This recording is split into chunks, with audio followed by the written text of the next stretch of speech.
From We First and Goal 17 Media, welcome to Lead with We. I'm Simon Mannering, and today I'm joined by Saskia van Gendt, Head of Sustainability at Rothys, the San Francisco-based direct-to-consumer fashion company. Rothys items are made from 100% recycled plastic water bottles and post-consumer recycled materials. And she's on a mission to lead Rothys initiatives to become even more circular. And we'll discuss how to build a transformative, circular company from scratch to minimize waste and better serve our environment, and how to take that company and its products to market in ways that build a sustainability movement. So Saskia, welcome to Lead with We. Thanks so much for having me. Looking forward to talking with you.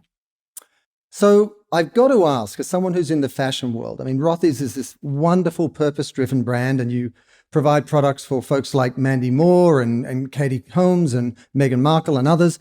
What's your favorite product? What's that one product that you would take onto a desert island with you?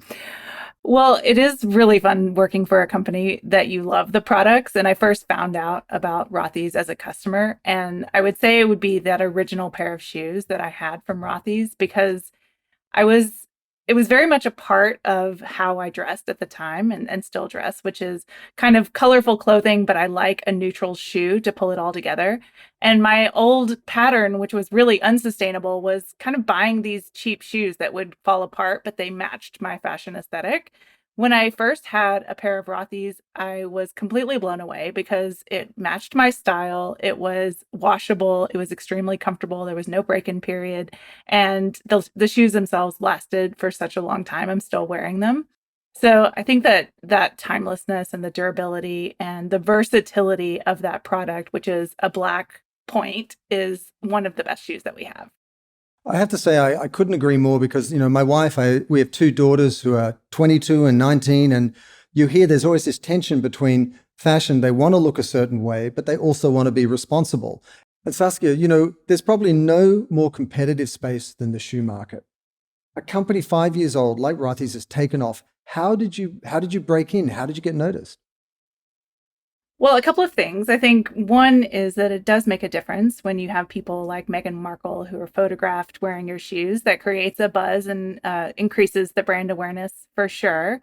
But we also find that word of mouth is one of the biggest ways that new people find out about the brand. So you find that people become brand loyalists. My mom is one of them. She loves the shoes. She talks to her friends about the shoes and gets them to try them. But you see that all the time. I've witnessed in the airport, people having conversations and saying that how comfortable the shoes are, how much they love them. So that's a really powerful thing and goes back to the products being great products and worthy of that celebration. And I know you studied at Northwestern. Did you ever think you'd end up at a fashion brand studying sustainability? Like, how did that unfold? Well, unfortunately, the role of head of sustainability did not exist at that time. I came into sustainability very much through nature. As a kid, I loved climbing trees and playing around in rivers and probably came home muddy almost every afternoon. So I really had this passion for being in nature. But it was really when I started studying at Northwestern and learning more about the policy and the environmental innovation that was coming about at the time that I started to feel this bridge between that passion that I felt and environmental action. We weren't really calling it sustainability at the time. I think it was environmental responsibility, or, we didn't even call it climate change. It was called global warming. So at that time in the early 2000s, there wasn't this idea of head of sustainability. But since then, so many different things happen. Now we see this groundswell of mission-driven brands that are trying to disrupt different industries. You see customers really asking for more sustainable products. So I feel lucky that passion that I had merged with this awakening that we really need companies to step up. And you mentioned a really good point there, how the language has changed over time. And it's hard enough when you're inside that industry to keep track of what's going on, let alone if you're on the outside. At one stage, you were green, then you're sustainable, now it's regenerative. Can you give us a sense of what sustainability means, and what are some of the common ways that it shows up in terms of how a company behaves? This is one of my pet peeves about our industry is that it's already a complicated action that we're trying to take our customers along that journey. And then the vocabulary keeps on shifting under their feet. So how do we expect people to stay on board? And within sustainability, there's so many different ways that you can approach it. And I think you see different brands and individuals interpreting it different ways. How Rothys approaches sustainability is a very holistic view. We look truly at every part of our operations and production as a business and how it can be more environmentally responsible. That begins with the materials that we're using, how we're designing each shoe, how we're producing it in our wholly owned factory, and eliminating waste through things like 3D knitting, designing products so they can be washable and truly last as long as possible. And then one of the key initiatives that we're looking at right now through 2021 in the next couple of years is how do we close the loop by creating recycling programs for shoes and footwear? And I mean, I think all of us anecdotally, whether we're parents, consumers, students, we hear about the need to show up differently in terms of how we consume. But, I think you probably brought a whole other level of expertise to, I think you were at Method before you were at Rothys and so on. I think you started at the EPA, correct? Is that where you started to understand the importance of all these issues? And I've got to ask you, I've never met anyone who's worked at the EPA before. What do you do, and how did that inform your role and your career moving forward?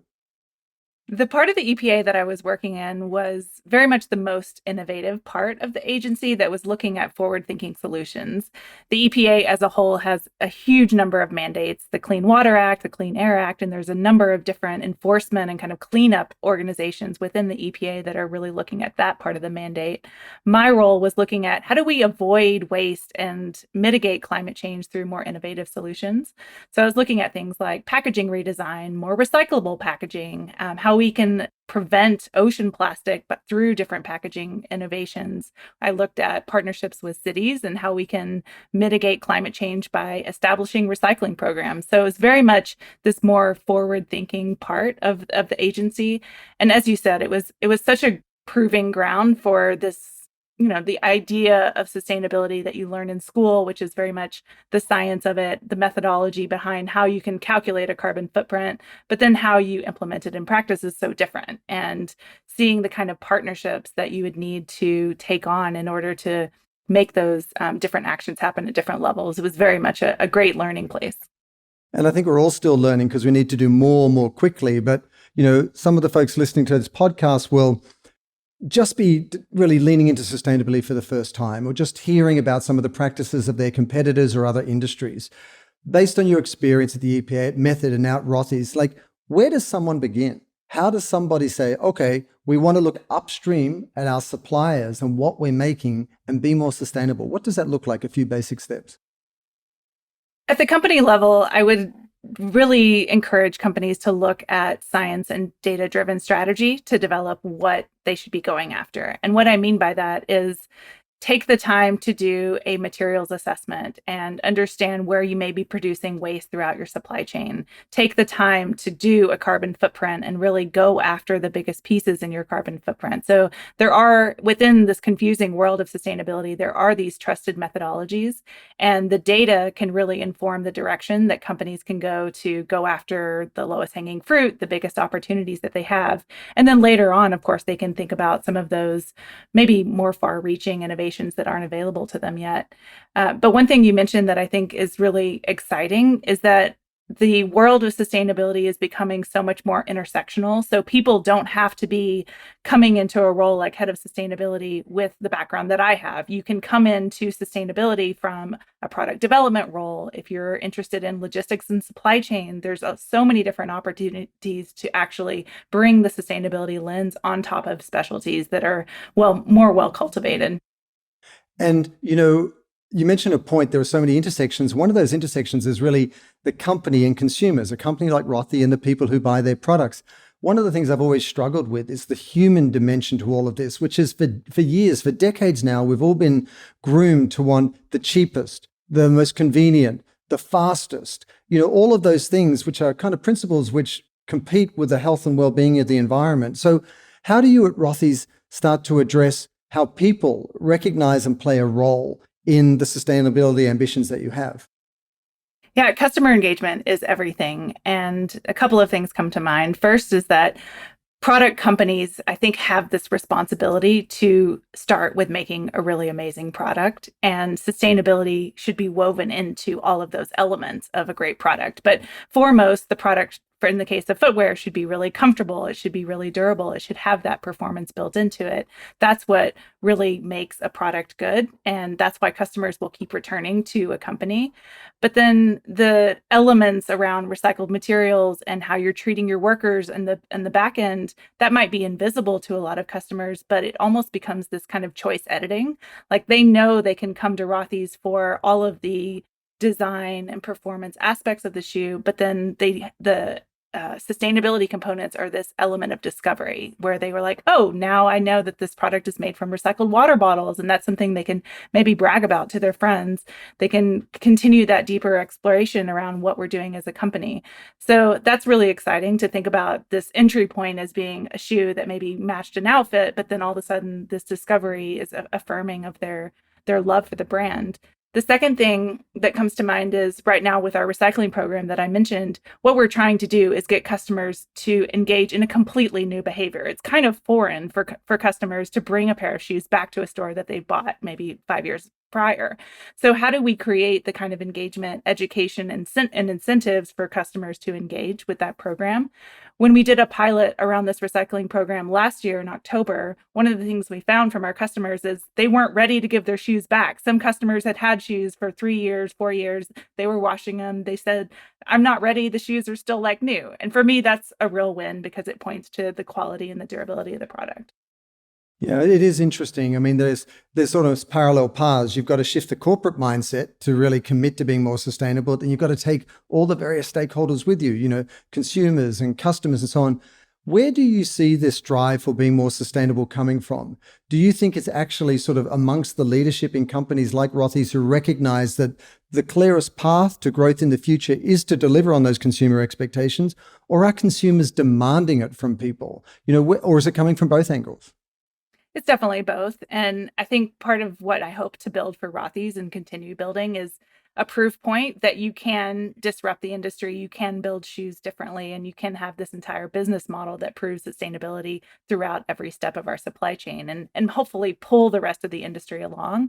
But we also need customers to be engaged. And we see more and more, especially with younger customers, deeper awareness around the critical issues of climate change. They don't want fast fashion anymore. They're very interested in companies that are being more responsible in their practices and really doing the research to understand which companies really are walking the talk. So I think that both of those are in play. We're also seeing within fashion emerging regulation, both in the US and Europe. I think that's really interesting just to level the playing field. Yeah, I think we're almost on the cusp of sort of disclosure of environmental impact to be mandatory here in the US, which is a huge, huge step forward because it'll become a competitive landscape where one company will want to outdo the other. You mentioned something really interesting, which is young people, how they really are looking towards sustainability because they look at their phones every day and they're aware of ocean acidification and loss of biodiversity and the climate emergency and so on. But one of the excuses I always hear from people who are committed to sustainability but are still sort of sitting on their hands is they say, well, it's not yet the number one driver of consumer preference or choice, or it makes the product a little bit more expensive than it might be otherwise. Have you found we've reached that tipping point yet where we can actually compete, where a product is, lock, stock and barrel, sustainable and can compete on price? I do think that we're still at the point where customers are primarily shopping based on other attributes, whether it be the style, the durability of the product, and thinking about something that they would want to wear multiple times in their wardrobe. However, we are seeing in other markets, Europe, for example, the UK, more customers that are primarily shopping with sustainability in mind. So I think that there's kind of a toggling where at some point sustainability might become a primary purchase driver. But I think that goes back to I think the objective. Every product company should be making a great product and integrating all of those sustainability aspects into the product so that we can access more people through what we're making. So people might be coming into the product because all the other attributes that we're mentioning, but then the companies themselves have the responsibility to make responsible decisions all along the way. So Saskia, you know, there's a lot of companies that are committed to being more sustainable, but they draw the line somewhat because they don't feel that sustainability is that silver bullet for a purchasing decision. And they know that it might be a secondary consideration, but sometimes it might make a product more expensive. Do you feel we've reached that point where sustainability either is the driver of a purchasing decision or the economies of scale are there such that it can compete with, other competitors' products? We are still seeing that for most customers, sustainability is not a primary driver to purchase. And I think that's the right thing because the customer is motivated by quality or looking for a different attribute in the product, which it goes back to what I was saying about the product itself has to be a really good product, and then sustainability should be integrated into that product. But I think it's a little tired and not true anymore that there's a cost difference for sustainability products. So sometimes there is a premium to buy recycled fibers over virgin fibers, or to source and commercialize a new material that's happening at a lab scale and you're really trying to help them go into an industrial scale. There's this period where maybe there's a premium on that material, but over time you are seeing more neutralization in the costs. And there's an ideal moment, and I think about this when I think about our circularity work. Right now, we're producing products, we're using recycled materials, and then they're going to the customer and we never see those materials again. In a future state, if we're able to recycle and reuse those materials again, we're essentially using the same materials that we bought 2 times. So we haven't achieved it yet, but there is this ideal economy within circularity where we're actually using the same materials multiple times. And circularity is the key concept behind the Rothys brand and the impact that you're having. For those of us who haven't sort of dove into that area, circularity is really about closing the loop on the product life cycle, correct? Could you speak to that and how Rothy achieves that?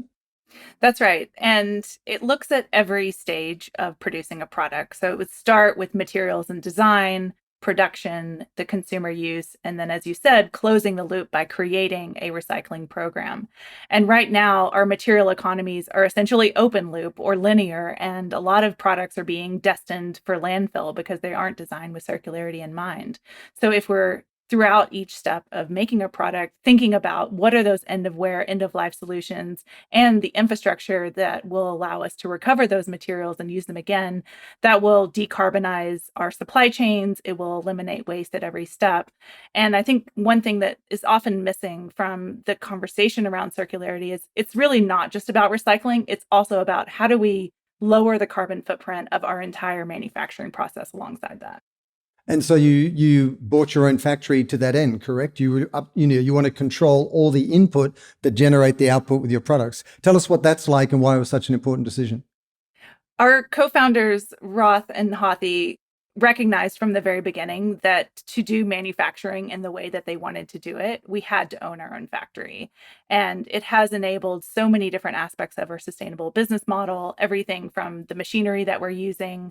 We are producing on demand, which means that we don't produce for an entire season and let material go to waste. We are producing based on what the customer actually wants. So if we launch a new style in a couple of new colors, we're really testing the consumer appetite for that style and that color design before we overproduce.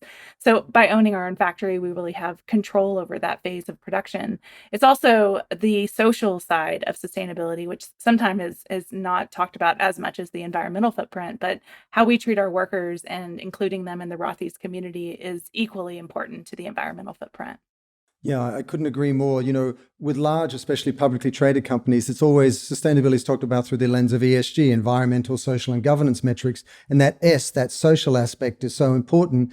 And in our work, at WeFirst, we find that there are 3 table stakes for any company that wants to really have a strong social license to operate. There's a fair and living wage, there is sustainability, and there's diversity and inclusion. So you're right, it's absolutely critical. Have you noticed in your work that, do you find, you mentioned Europe earlier on, is Europe further down the track than the US in terms of their awareness as to how important sustainability is or their practices? In my experience, absolutely. And I kind of zooming out, thinking about the customer awareness. When I worked at Method, I worked on the European side of the business for a couple of years and saw firsthand the kinds of questions that we were getting from our customers and the deeper level of education they had around supply chains and how things were sourced and the environmental footprint of certain materials. So, just as an example, in that industry, there's a fair number of materials that come from palm oil, and it's a natural material. You're not using petroleum. But the downside of that is that the palm oil harvesting can eliminate rainforests and really be destructive when the habitats of those forests are harmed. And in the US, the customer would be like, oh, it's a plant-based material. It's a palm oil. That's probably a good thing. In Europe, they want to know exactly where it's sourced, how the rainforests are being managed around that agricultural vicinity, and just so much deeper questioning around that material sourcing. So that just points to me to this deeper education and overall customer pressure that is being put on brands to be responsible. And that's coming from literally from consumers, from customers. They That's want to right. know, like, so their awareness and understanding is sophisticated enough that they can actually look at that data, and because that's really a sort of line of sight as to what we can expect here in the United States, correct? I hope so. And I think that we need both, the kind of watchdogs, and you have NGO watchdogs that are also looking at corporations and trying to make sure that they're being as responsible as they can. But we also need customers asking those questions because you respond as a brand, you do respond to what customers are asking you. Why? Because it's so defensible. It's so obvious, the need, and it's so urgent. What's in the way? What is it industry wide or maybe on a company level do you see gets in the way of the type of commitments that Rothy's making? What is it? Is it just buy off from the board? Is it investor pressure to just put profits at a premium? What's the obstacle? Well, one thing I've observed for larger companies that I've been, had visibility to is really just inertia. And sometimes large organizations, it's harder to turn the ship around. And that's one thing that I love about working for smaller mission driven brands is that you are more agile, you have the flexibility to innovate in a smaller way and scale as you grow. And that's the exciting opportunity that we have at Rothys. I think the thing that we are seeing within some of these larger conglomerates or more historically established brands is that they recognize that customers and potentially regulatory pressure is heading them in a more sustainable direction. So you see things like brands offering one product line that has recycled material or partnerships that are helping mitigate carbon footprints in some ways. So you see these efforts that I think are symbolic of the shift that we're experiencing. So when a company at a leadership level makes that sort of commitment in terms of its products and how it's showing up and so on, where do you see the feedback that investment, that shift was worthwhile? Do you hear it from the customers when they buy the product? Is it from word of mouth advertising? Is it sort of just awareness that you can use on your website and social media? Where's the sort of the return on investment of that commitment? Sometimes you don't see it immediately and you feel you're kind of wondering how customers are responding to different initiatives that you're taking on. But just anecdotally, when we started talking about our circularity goals and our recycling program, one thing that Rothy does really well is talking about our progress over time through our social media channels, bringing our customer along and how we're making progress, which I think is really important as brands are thinking about how they approach sustainability. It's not enough just to put a goal out there and then come back in a few years and say, oh, we made it or we didn't make it. You really need to bring your customer along.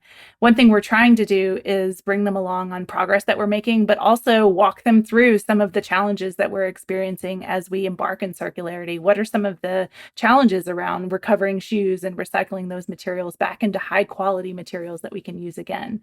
So this narrative of bringing the customer along, I think, is really essential. And we do see positive reception from our customer around that. But at the same time, there's so much that we're all being exposed to, and there's so much content. Sometimes as an individual, you don't see the macro picture until many years later when maybe you hear feedback from a customer. They bought the shoes, they're still wearing them, they're washable, they're loving it. So I think it has to be a little bit of both, that real-time feedback and just the accumulation and respect and hopefully loyalty that we get from our customers. And The good news is there's a lot of companies out there talking this way now. Everyone's acutely aware of the new demands on us, the expectations, not only from consumers and employees, but also the investor class who are all looking at companies and saying, are you sustainable? With all of those stakeholders in mind, how do you tell that story in a differentiated way? Because more and more companies now are speaking to their sustainability credentials. So how do you make sure you cut through? Well, there's partly a consistency in the language that we're using. So I mentioned earlier my pet peeve around all this vocabulary, but it also is building more fluency with the customer. If a lot of fashion brands are talking about circular commitments, I think that's a good thing. So yes, there's a desire to break through and to lead, and we are doing that for our footwear industry by creating a recycling program that doesn't exist before. But at the same time, this consistency of vocabulary and actually collaboration among different footwear brands and the apparel sector to achieve these sustainability initiatives, I think that's essential for how we're going to actually shift and create the systemic change that we need. Absolutely. Give us an insight into sort of one or a couple of the innovations that have made this possible on your end. I mean, obviously, at every step of the supply chain, there are improvements that can be made, but is there anything that jumps out to you in terms of that was an unlock for the brand and its circularity commitments? Well, I feel like I had a gift coming into the brand that the foundation of circularity, even though we weren't as at Rothys using the language of circularity, that foundation was already there. So Right. every single Rothys product is made with recycled materials. We use 3D knitting to avoid waste in our production processes. Every product is washable, which extends the life. So these 3 out of 4 parts of the life cycle of creating a product were already well established within the brand. And then it's really about how do you close the loop by creating something that doesn't exist today. And the recycling program, which we did a pilot last year, was finding these partners, trusted partners that can help us disassemble the shoe. So one thing that is different from a shoe versus a bottle or can is that there isn't a curbside program where you can put shoes into a bin and then they go to a facility where they're recycled. We've really had to create that from the ground up and research the different partners that can help us disassemble the shoe into high quality different materials, and then work with other recyclers to process those materials back into materials that we hope to use again. So we're starting with the uppers, which are recycled PET and a thread that's 3D knit in our factory, melting those down and doing prototypes of what we're calling twice recycled thread that we hope to use in products.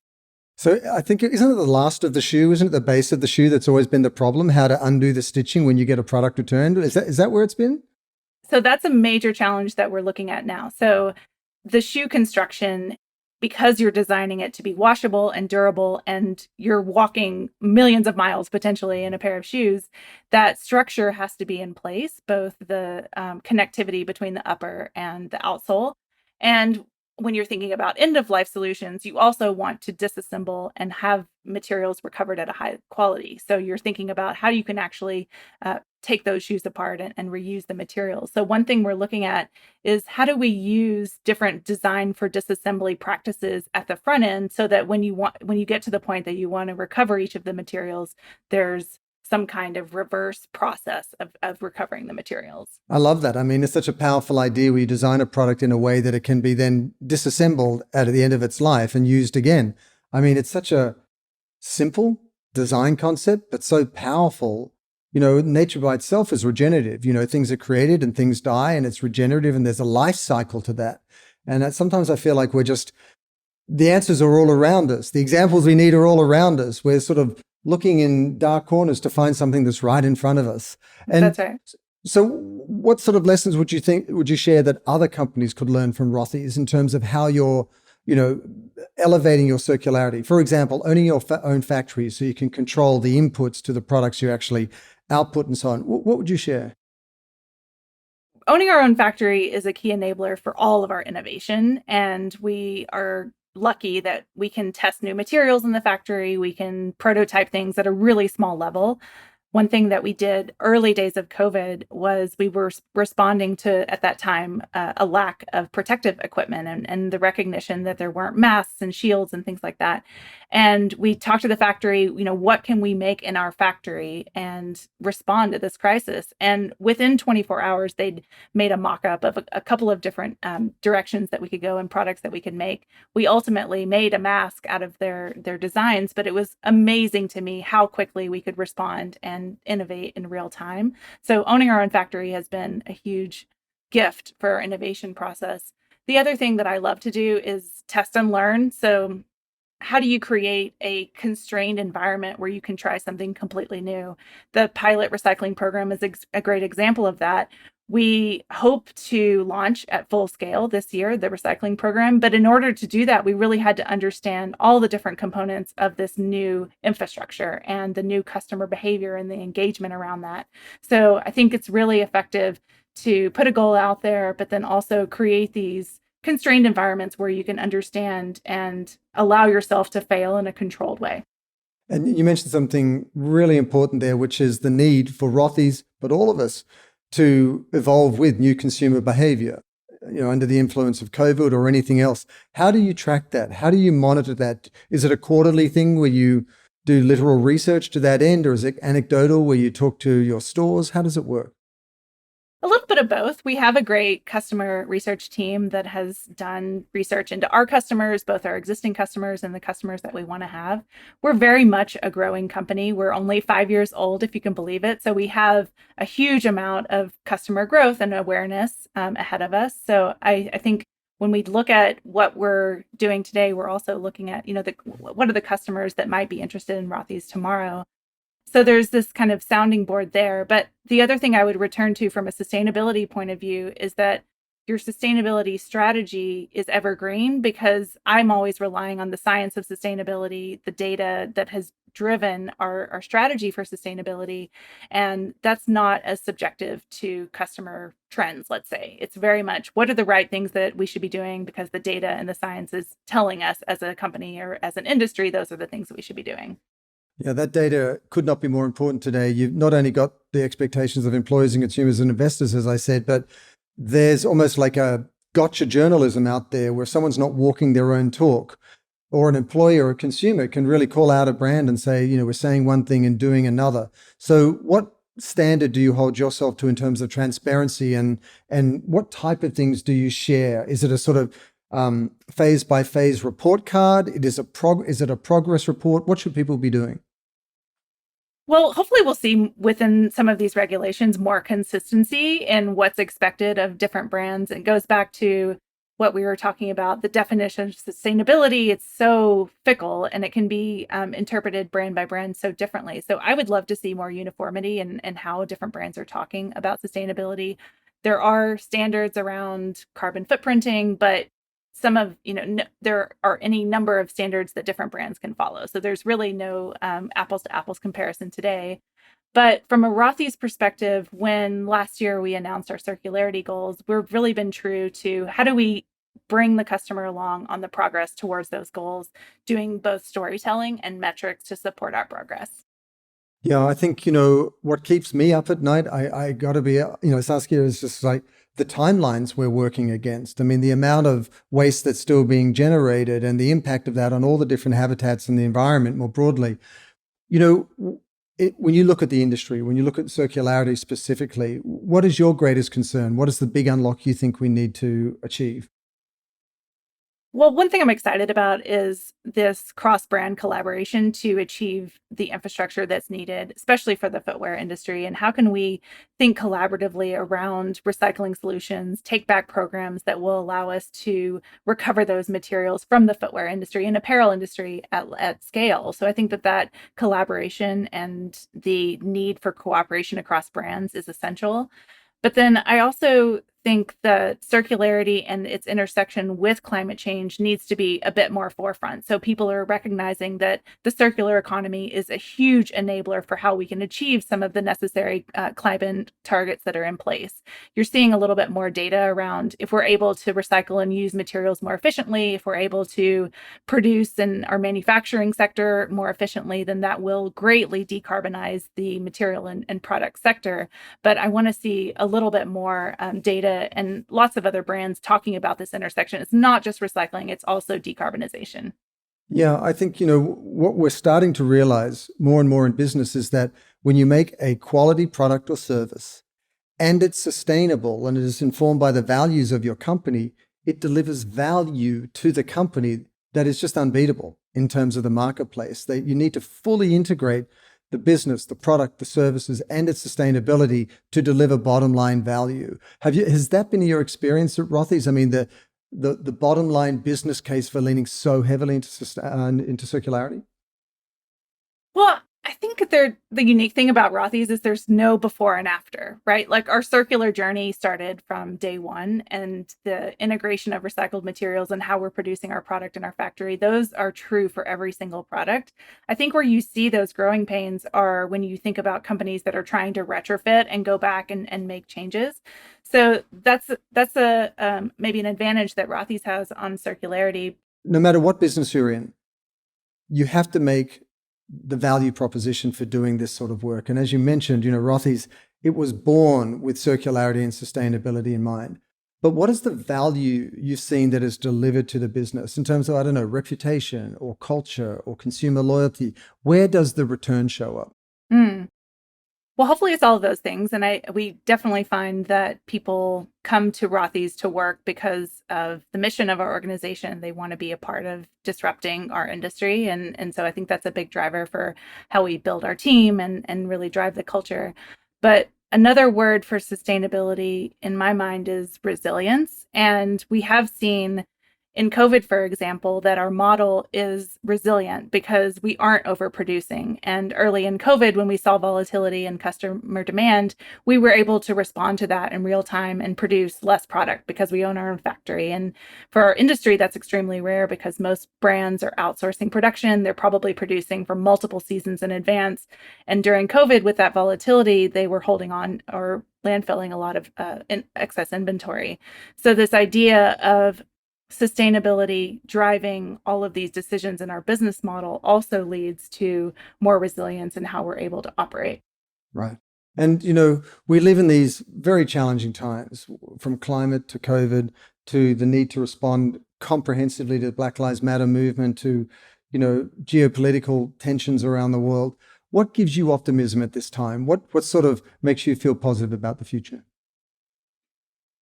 I think there's a real momentum around action for climate change. And you see that not just at the governmental level or at mission-driven brands, but a more holistic awareness that we need to act quickly. And some people are calling this the decisive decade.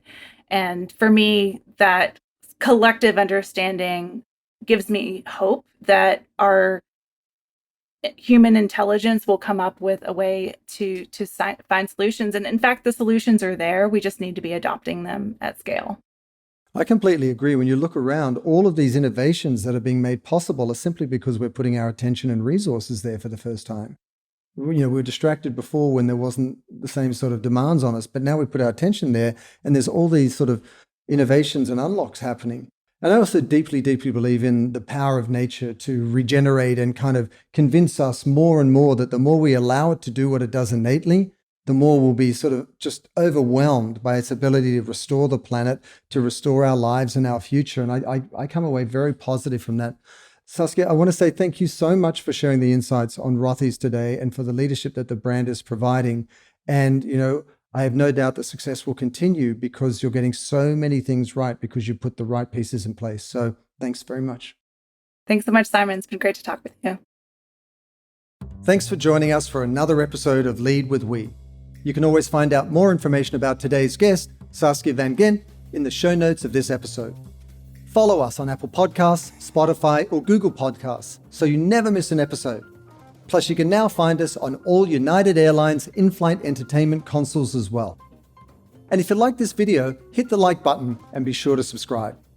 Finally, if you want to dive even deeper into the world of purposeful business, check out my new book, Lead with We, that's now available on Amazon, Barnes & Noble, and Google Books. Lead with We is produced by Goal 17 Media, and I'll see you again soon. Until then, let's all lead with we.